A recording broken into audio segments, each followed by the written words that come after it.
Wade Connelly had long since made peace with the idea that life owed him nothing. When his wife Rachel died 4 years earlier, a brain aneurysm, sudden, without warning, on a Tuesday afternoon in February while she was making soup, he had spent weeks waiting for the grief to make sense. It never did. It simply became something he carried, the way you carry an old wound that doesn't prevent you from walking but reminds you it's there with every step. So he walked. Every morning before the sun cleared the tree line above Heron Cove, he unlocked the front door of his small electrical contracting shop on Harbour Road, switched on the fluorescent lights, and started his day. The shop smelled of solder and the particular sharp plastic scent that follows a wiring job done in tight spaces. The tools on his pegboard were worn, some of them handed down from his own father. The van in the lot had nearly 300,000 kilometers on it, but it ran, and so did Wade. He was 39 years old, and he was raising his son, Emmett, alone.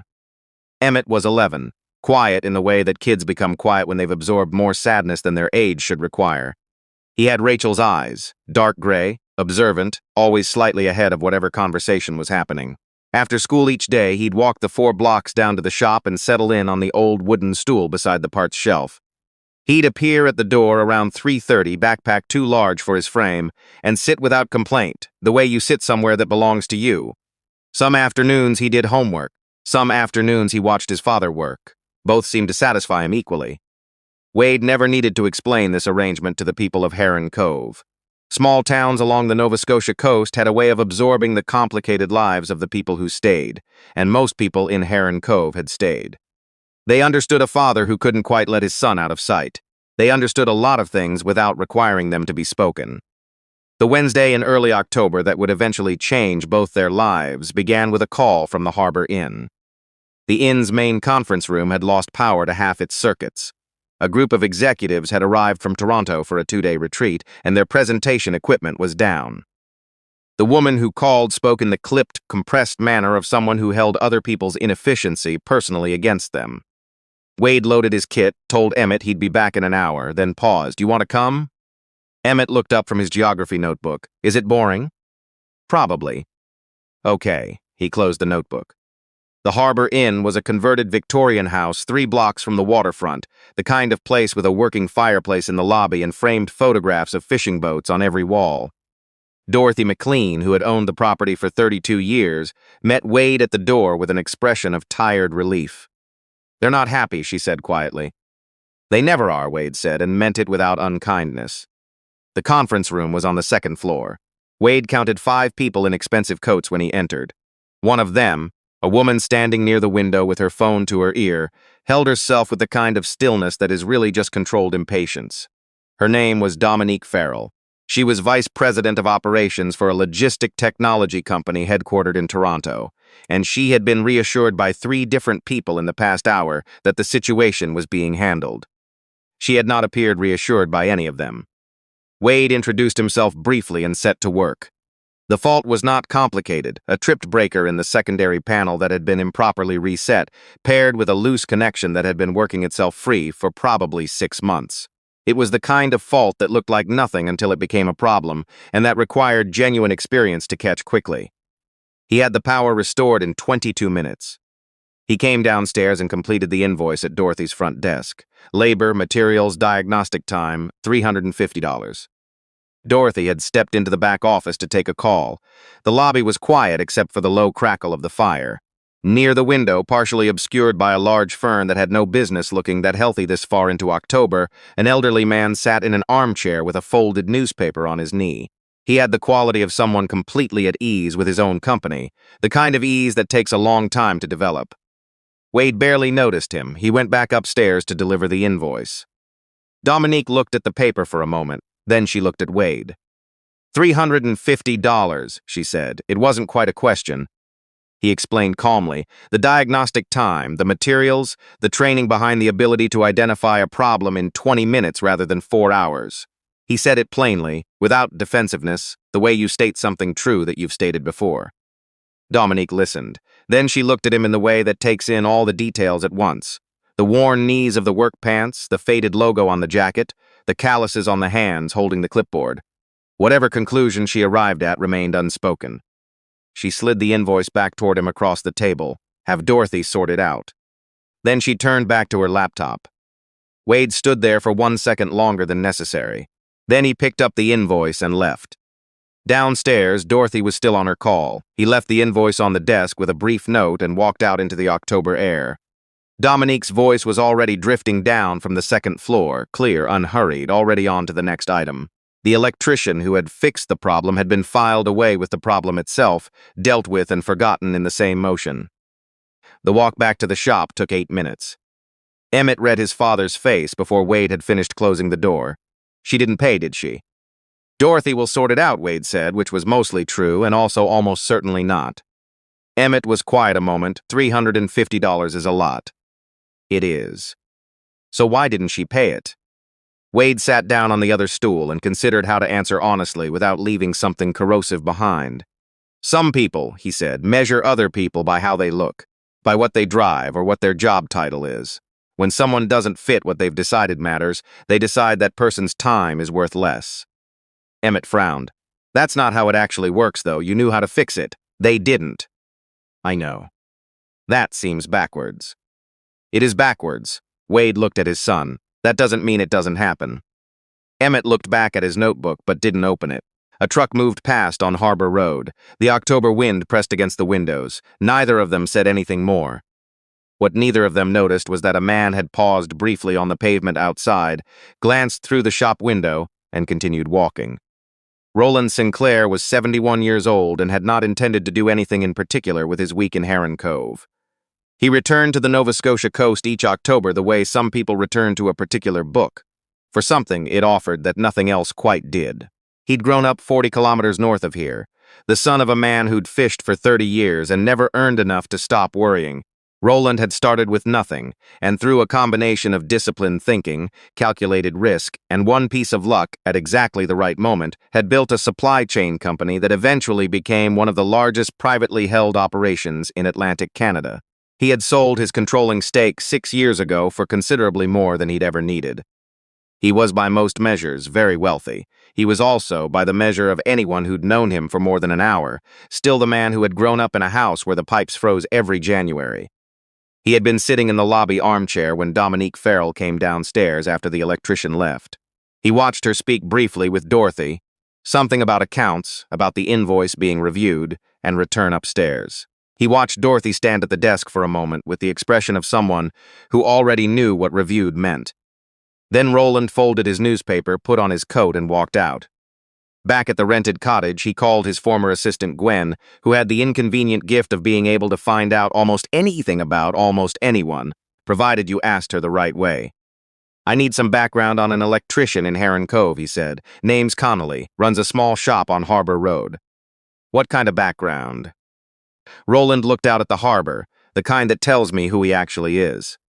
The next day he drove to the coffee shop on Wharf Street and mentioned the name in that careful, indirect manner he'd developed over decades of wanting to understand something without alerting it to being understood. The woman behind the counter, Agatha, as he eventually learned, born and raised in Heron Cove and likely never leaving, told him that Wade had rewired the community hall at half the going rate after a small electrical fire the previous spring, that he had a standing arrangement with the harbor authority to respond to any emergency without negotiating price first, that the previous winter, in a February ice storm that had kept most people sensibly indoors, he had driven 40 minutes each way to restore heat to the home of an elderly man named Angus Pedersen, who lived alone on a fixed pension. Did he charge for the emergency call? Roland asked. Agatha looked at him over her mug. Parts cost, and I don't think he was too firm with Angus about that either. That afternoon, Roland sat in his car on Harbor Road for a while. Through the shop window, he could see Wade working at the bench. Slightly further back, on a stool near the parts shelf, a boy was bent over a notebook. He thought about a man named Harold Pratt, who had pulled over on a highway outside Truro 48 years ago when Roland's truck had broken down, helped him get it running, and refused payment because, as he'd put it, the weather was no good for waiting and he had the time. That small act had gotten Roland to an interview he would otherwise have missed. That interview had been the first link in a very long chain. He thought about Harold Pratt quite often. He was thinking about him now. Gwen called that evening with what she had. Local business filings, community board records, a mention in the Heron Cove Courier from 2 years back about donated materials and labor for an accessible ramp at the elementary school. Financially, Roland asked. Tight, Gwen said. The business covers costs most months, not always. But he keeps helping people. Consistently, yes. Anyone with anything negative to say. A pause, one complaint from a few years ago. What was it? A customer thought he undercharged for a complex rewiring job and tried to tip him. Apparently, Wade returned the tip. Roland was quiet for a moment. Gwen, he said, I need you to prepare some documents. That night, at the kitchen table in the cottage, while the wind came off the Northumberland Strait and the lamp shifted in the draught under the door, Emmett asked his father a question that had clearly been sitting with him all day. Do you ever want to give up? Being kind to people, I mean, when they're not kind back. Wade set down his mug. He considered giving the answer that would reassure his son quickly and end the conversation. He decided against it. Yeah, he said, sometimes. Emmett hadn't expected that. Your mum used to say something, Wade continued. She said the way you treat people when it costs you something is the only way that matters. Anyone can be decent when it's easy. Emmett looked at the table. I think about her every time I have to choose. It doesn't make it easier exactly, but it tells me who I want to be. Emmett was quiet for a long moment, then very quietly, I think she'd say you're doing it right. Wade didn't trust his voice immediately. Yeah, he said when he could, I think she would too. The next morning was gray and still in the way that October mornings near the water often are. Wade opened the shop at 7. Emmett was still asleep. Around 9:30, a black SUV turned into the lot. It was not the kind of vehicle that usually appeared on Harbor Road, and two people passing on the pavement slowed their pace without quite stopping. The man who stepped out was white-haired, unhurried, and moved with the ease of someone who had nothing left to prove. Plain jacket, good boots, no tie. He looked around the lot briefly and then walked to the door. Wade was replacing a control switch behind the counter when he heard the door. He looked up. Morning, he said. Can I help you? I believe you can. The man extended his hand, Roland Sinclair. Wade shook it. The name settled slowly, the way a familiar word sounds strange the first time you hear it said aloud in an unexpected place. He'd heard of Roland Sinclair the way most people in Atlantic Canada had distantly, through the news. I was at the Harbour Inn on Wednesday evening, Roland said without preamble. I was in the lobby when you repaired the conference room, and I was there when the woman refused to pay you. Wade went still. I've spent the last 2 days speaking with people in this town, Roland continued, about the community hall, about Angus Pedersen's heat last February, about the ramp at the elementary school. He paused. About the months when this shop doesn't quite break even, and the fact that none of that has changed how you operate. Mr. Sinclair. Roland placed an envelope on the counter between them. Please open it. Wade opened it. He moved through the documents slowly, and then he reached the certified check at the back. He read the figure once, then he read it again. His hands, to his own surprise, were steady. The rest of him was not. $14 million. He set it down carefully. This isn't right, he said. It is. I'm an electrician. I fix wiring in old buildings. I know what you do. Roland sat forward slightly.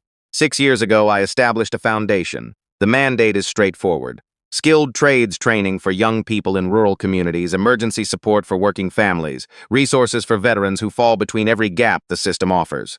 The funding exists. The legal structure exists. What has not existed in 6 years of looking is the right person to lead it. He met Wade's eyes.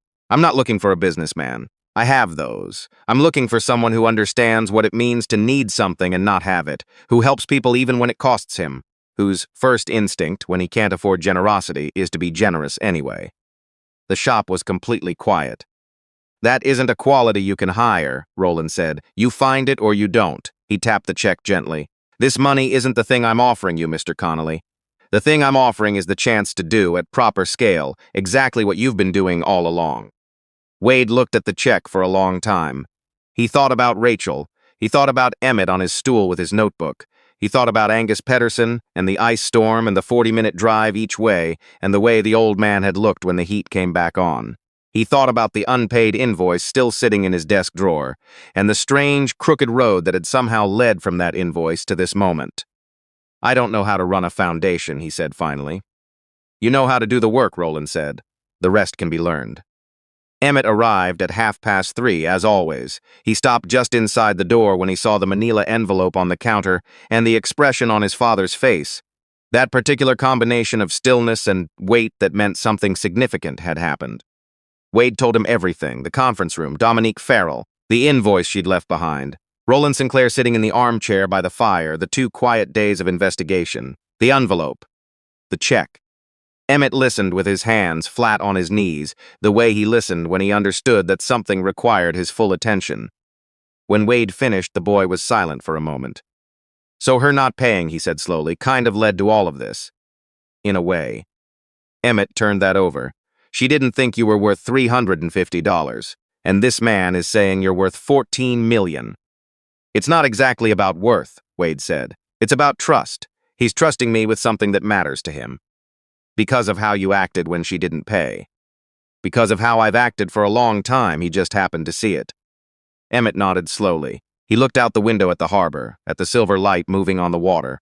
A gull arced past the glass and disappeared. "Mum would have liked this," he said.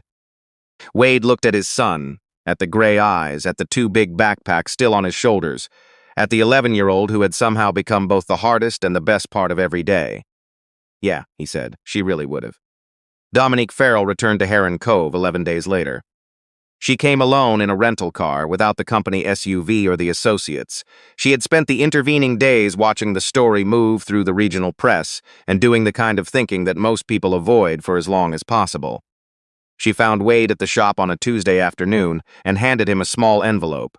Inside was a check for the original $350, plus what she'd calculated as fair interest, and a handwritten letter. The letter said that she had spent her career measuring situations by their scale and had made the mistake of measuring people the same way. It said that watching what unfolded, the foundation, the community, the long and quiet accumulation of choices that one person had been making for years, had forced her to look at what her own choices had accumulated to. She did not ask for forgiveness. She said she wasn't sure she'd earned it. Wade read the letter once and set it down. "Thank you for coming back," he said. "That wasn't nothing." Dominique looked at him steadily. "I'm not sure it was enough." "It takes what it takes," Wade said. "The part that matters is that you came."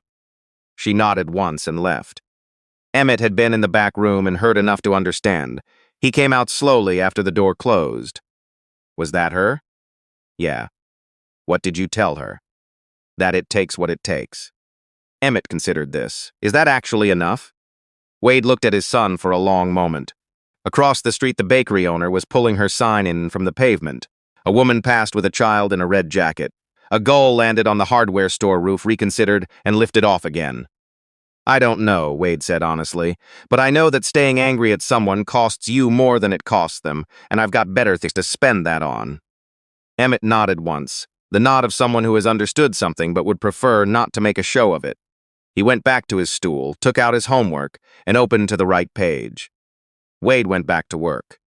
The lights in the shop held steady.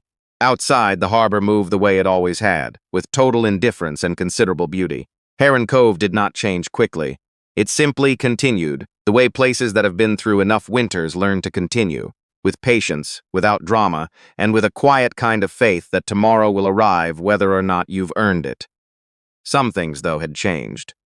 And some things, the ones that had always been true about the man on Harbor Road, remained exactly as they were.